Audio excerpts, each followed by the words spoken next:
But look at me today, and this is my story. It was nobody but Jesus. Would you find somebody right now and just tell them I've got a story? Would you just smile at somebody and tell them?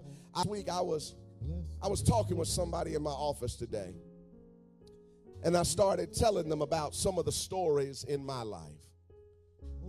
I started sharing with them the story of my son and I being at church many years ago. A sweet lady at our church named Miss Vernell Gardner used to always tell me, Pastor, don't be at the church so late at night.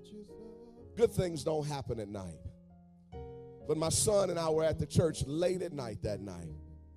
I asked Ramsey to go start the car because it was cold outside. Late at night, this is my story.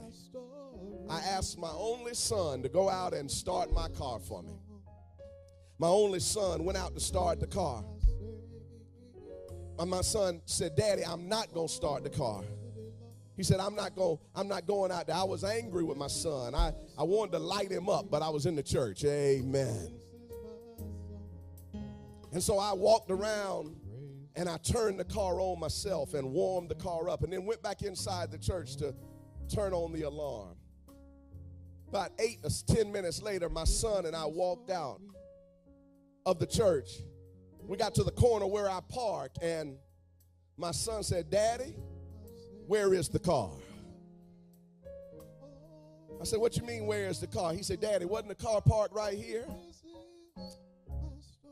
Now the car is gone, Daddy, because somebody had gotten in my car and taken my car, stolen my car from the pastor's parking lot. And the person who stole the car had a stolen gun with him. My little 11-year-old son could have been sitting in that car. But if it had not been for the Lord who was on our side.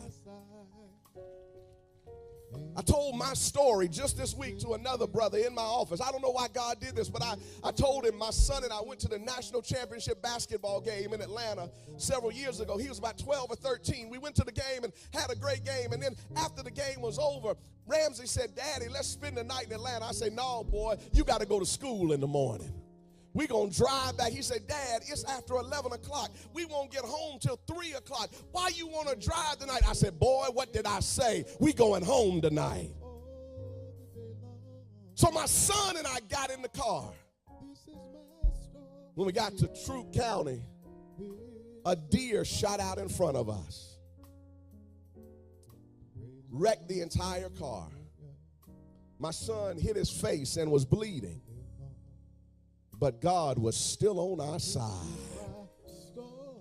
Because this is my story.